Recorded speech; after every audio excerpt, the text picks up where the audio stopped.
আসসালামু আলাইকুম, আশা করছি সবাই ভালো আছেন। অনেকদিন পরে ভিডিও করতে শুরু করলাম আর কি। তো চিন্তা করলাম যে ভিডিও করার পাশাপাশি আপনাদের সাথে একটু কথা বলি, কারণ কথা বলার খুব একটা সময় পাই না। তো আজকে আমরা কালোজিরা তেলের সোপ বানাচ্ছি। হ্যাঁ, কালোজিরা তেলের সোপ। মূলত আমার এখানে শুধুমাত্র যে কালোজিরা তেল আছে বিষয়টা এরকম না, এটার সাথে আমরা কোকোনাট অয়েলও দিয়েছি, অলিভ অয়েল দিয়েছি, আলমন্ড অয়েল দিয়েছি, কালো জিরার তেলগুলো দিয়েছি, ক্যাস্টর অয়েল দিয়েছি। এটা বিভিন্ন রকমের তেলের একটা সংমিশ্রণ। এই তেল অনুসারেই আমরা যেটা করেছি, আমরা তেল অনুসারে লাই ক্যালকুলেট করেছি এইভাবে। আসলে এই কালো জিরার সোপটা তৈরি করার একটা উদ্দেশ্য হলো যে আমাদের এখানে মাঝে মাঝে বিভিন্ন কোম্পানির লোকজন আসে, এরা বলে যে আমাদের স্যাম্পলগুলো একটু ডেভেলপ করে দেন। তো রিসেন্ট আমার কাছে কেন যেন এই কালো জিরা সোপের বেশ স্যাম্পল ডেভেলপ করার জন্য অনেকেই আসে। তা আমরা এখান থেকে স্ট্যান্ডার্ড একটা রেসিপি তৈরি করে তাদেরকে দিব, এটা হলো আমাদের উদ্দেশ্য। তো এটার জন্য আমরা বিভিন্ন রকমের অয়েল নিয়েছি। তারপরে হলো যদিও প্রতিটা অয়েলের একটা নির্দিষ্ট লিমিট আছে, এই লিমিট ছাড়া কিন্তু ইচ্ছা মতো তেল নেবো, ইচ্ছা মতো সাবান তৈরি করবো, এটা হবে না। কারণ কোয়ালিটি মেনটেন ছাড়া এগুলো চলবে না। তো যাই হোক, এখানে অনেকগুলো তেলের সংমিশ্রণ আমি করেছি। তার মধ্যে কালো জিরা তেলের পার্সেন্টেজটা তুলনামূলকভাবে একটু বেশি। আর সাথে নিয়েছি আমি কালো জিরার পাউডার। আর এই ওভারঅল বিষয়টা বা সোপ তৈরি করতে আমার যন্ত্রপাতি যেটা লেগেছে, এটা ইনফ্রারেড থার্মোমিটার, একটা একটা মোল্ড লেগেছে, এই যেটা চাইনিজ মোল্ড। আর কি লেগেছে, এই তেলগুলো পরিমাপ করার জন্য আমার লেগেছে একটা কিচেন স্কেল। আর কি লেগেছে, ছোটখাটো পাত্র আর একটা হ্যান্ড ব্লেন্ডার। এই জিনিসগুলো লেগেছে। আমরা এখানে কোনো এসেনশিয়াল অয়েল, যে আমাদের কাছে কিন্তু অনেক ধরনের এসেনশিয়াল অয়েল আছে, কিন্তু আমরা চাইলে কিন্তু এই অয়েলগুলো ব্যবহার করতে পারি। কিন্তু আমরা এটা এখানে কালোজিরার সোপে আমরা এটা ব্যবহার করবো না, কারণ কালোজিরা অরিজিনাল কালোজিরার তেল থেকে একটা ভিন্ন রকমের একটা ফিল আসে, একটা ভিন্ন রকমের গন্ধ আসে। যে কারণে আমরা এখানে মূলত কালোজিরার গন্ধটা পাওয়ার জন্যই মূলত এখানে অন্য কোনো ফ্র্যাগ্রেন্স আমরা ইউজ করব না। আর সবচেয়ে বড় কথা হলো, আমরা মূলত কোয়ালিটি নিয়ে কাজ করি। আমাদের কাছে ফ্র্যাগ্রেন্স এটা বিষয় না, আমরা ফ্র্যাগ্রেন্স নিয়ে কাজ করি, ওটা ভালো লাগে না। ফ্র্যাগ্রেন্স দিতে পারলে ভালো, না দিলে আরো ভালো আর কি, বিষয়টা এরকম আর কি। তো যাই হোক, আমরা এই তেলের ভিতরে আমরা এখন লাইসোলেশনটা আমরা দিব।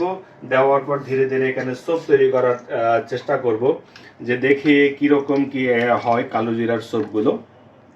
তো আমি এর আগে একটা তৈরি করেছিলাম, ওটা বেশ ভালোই হয়েছিল, কিন্তু ওটার কালোর পরিমাণটা একটু কম হয়েছিল, যে কারণে আজকে আর একটা রেসিপি ডেভেলপ করতেছি, যেখানে কালো জিরার পাউডার দেবো। যদি এখানে কালো জিরার তেলও দিয়েছি, এবার কালো জিরার পাউডারও দিব, যাতে করে সুন্দরভাবে কালারটা আসে। আগেরটা কালার আসে না, এই জন্য আমাদেরকে এবার পাউডার মিক্স করতে হয়েছে।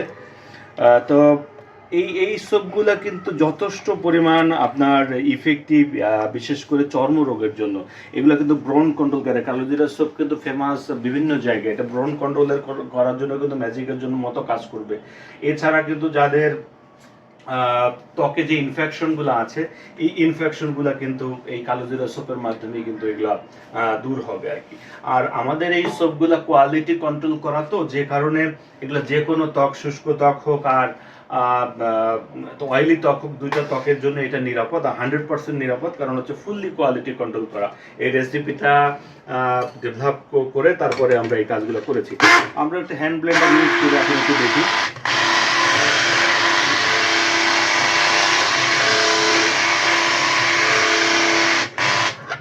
তো হ্যান্ড ব্লেন্ডার ইউজ করলে সাবানের টেক্সচারটাই একটু আলাদা আসে। আমরা চাইলে এটা ছাড়াও করতে পারতাম। আর এখানে কোনো প্রকার টেম্পারেচার ইউজ করা হয় না, আমরা নর্মাল টেম্পারেচার, রুম টেম্পারেচারে রেসিপিটা করেছি।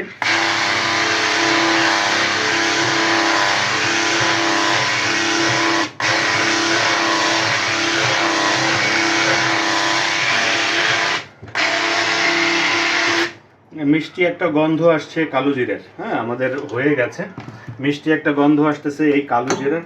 তো যে কারণে এই গন্ধটা রাখার জন্যই মূলত আমরা কোনো ফ্র্যাগ্রেন্সটা ইউজ করি নাই। হ্যাঁ, আবারও বলছি যে আমরা কিন্তু ফ্র্যাগ্রেন্সেই বিশ্বাসী না। আমাদের সোপগুলোতে যদি না আসে, কোনো প্রকার গন্ধ না আসে, তাও কার্যকর, আর গন্ধ আসলেও কার্যকর। যেমন আমাদের কাছে কিছু স্পেশাল কিছু সোপ আছে, যেমন এটা হলো আমরা হজবার, আমরা হাজিদের জন্য তৈরি করেছিলাম। মানে হাজিরা ব্যবহার করবে। আমি বাজারে দেখেছিলাম কি, হাজিদের যে সোপগুলা, এদের সাথে অনেক প্রতারণা করা হয়, তাদের জন্য এই সোপটা ফ্র্যাগ্রেন্স ছাড়া করা হয়েছে। এবং এটা বেশ ভালো একটা রেসিপি মেনটেন করে করা হয়েছে। আমরা ইনশাআল্লাহ মানে খুব শীঘ্রই এই প্রোডাক্টগুলো প্রমোট করব। তো আসলে কি আমাদের লোকবল কম থাকার কারণে ট্রেনিং এবং প্রোডাক্ট প্রমোশন দুটো একসাথে আমরা করতে পারতেছি না। তো আমাদের ট্রেনিংটা একটু অটোমেশন হোক, তখন না হয় আমরা প্রোডাক্ট নিয়ে কাজ করবো, অথবা ট্রেনিং বন্ধ করে দিয়ে আমাদের প্রোডাক্ট নিয়ে কাজ করতে হবে। যদিও বর্তমানে সবাই চাচ্ছে যে আমরা প্রোডাকশনে আসি, আমরাও মনে মনে চাই প্রোডাকশনে আসি, কিন্তু কথা হলো আমরা প্রোডাকশনে গেলে আপনাদের ট্রেনিংয়ের পিছনে সময় দিতে পারবো না, যে কারণে আরও কিছু স্টুডেন্ট নেই। আমার তো নির্দিষ্ট একটা টার্গেট আছে, আরও কিছু স্টুডেন্ট নেওয়ার পরে তারপরে আমরা এটার মাধ্যমে ইয়া করবো। আচ্ছা, এবার আমাদের হয়ে গেছে, যেহেতু আমরা মোল্ডে ঢেলে দিই, মোল্ডে ঢালবো। সুন্দর দেখেন কত সুন্দর টেক্সচার, হ্যাঁ মাশাআল্লাহ, মানে খুবই সুন্দর একটা টেক্সচার চলে আসছে। এখানে দেখেন স্মুথ একদম, মনে হয় যে খেতে মন চায় এরকম একটা অবস্থা। আর গন্ধটা একটা মিষ্টি গন্ধ, সবসময় ভালো লাগে। আর হ্যাঁ, এখানে কোনো অ্যানিম্যাল ফ্যাট নাই, এখানে আমরা শুধুমাত্র ভেজিটেবল ফ্যাটের মাধ্যমে আমরা এটা করেছি। তো অ্যানিম্যাল ফ্যাট ব্যবহার না করলে সাবানের টিএফএম মেনটেন করাটা কঠিন। যদি আমরা টিএফএমটাকে সাবানের খুব গুরুত্বপূর্ণ পার্ট, সেটা আমরা ওভাবে মনে করি না, কারণ এর বাইরেও আরও অনেক সাবানের কোয়ালিটি আছে যেগুলো মেনটেন করতে হয়, আমরা ওইভাবে মেনটেন করি আর কি। তো যাই হোক, বাংলাদেশের স্ট্যান্ডার্ড অনুসারে টিএফএম মেনটেন করতে হয়, তো অ্যানিম্যাল ফ্যাট ব্যবহার না করলে টিএফএমটা মেনটেন করাটা একটু কঠিন হয়ে যায়।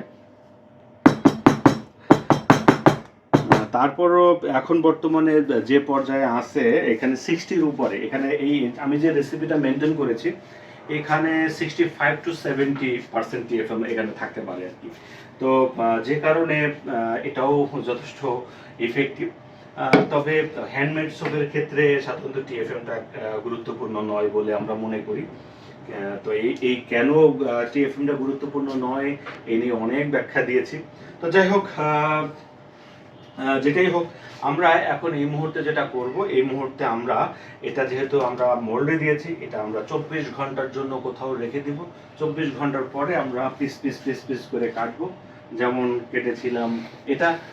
তো সম্ভব হলে আমরা আগামী, যদি আমি থাকি, আমি সাধারণত থাকি না, তো যদি সম্ভব হয় আমরা এটা পিস পিস করে যখন কাটবো তখন আপনাদেরকে দেখাবো। গতদিন আমরা যে কালো জিরা তেলের যে সাবানটা তৈরি করেছিলাম, সেই সাবানটা আজকে কেটে দেখাবো 24 ঘন্টা পরে। তো 24 ঘন্টা পরে ডিমোল্ড করার পরে আমরা এটা কাটবো, দেখি কীরকম আসে। খুব সাবধানে এগুলো ডিমোল্ড করতে হয়, একটু সতর্কতার সাথে করতে হয় মূলত, তা নাহলে এই কালারটা বা শেপটা একটু নষ্ট হয়ে যাওয়ার চান্স থাকে। আমরা এইভাবে ডিমোল্ড করলাম। প্রথমে ডিমোল্ড করার পর আমরা কাটারের উপরে রেখে দিব। তো খুব মিষ্টি একটা গন্ধ আসছে কালো জিরা তেলের, তাহলে মানে বোঝা যায় যে এটা একটা কালো জিরা সোপ তৈরি করা হয়েছে, বা কালো জিরা তেলের সোপ তৈরি হয়েছে, এটা বোঝা যায়। তো আমরা এটা একে একে কেটে দেখি যে কতটা সুন্দর আসলো। আমরা ভিতরটা দেখে একদম স্মুথ ফিনিশিং আসছে, একদম কালো, অনেক সুন্দর। এটা কালো জিরা তেলের সাবান, যেখানে আমরা এই ব্ল্যাক কালারটা আনার জন্য কালো জিরার পাউডার ইউজ করেছিলাম।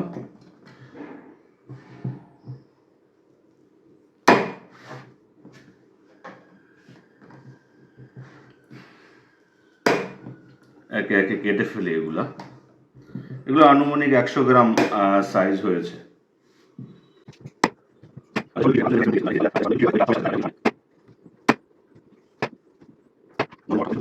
আমাদের 12 পিস সাবান হয়েছে। তো এই হলো ফাইনাল একটা লুক, সবাইকে দেখাচ্ছি আর কি। ফাইনাল একটা লুক, কাছ থেকে দেখো কালো জিরার সব গন্ধটা খুবই মিষ্টি। তো থ্যাংক ইউ, আসসালামু আলাইকুম।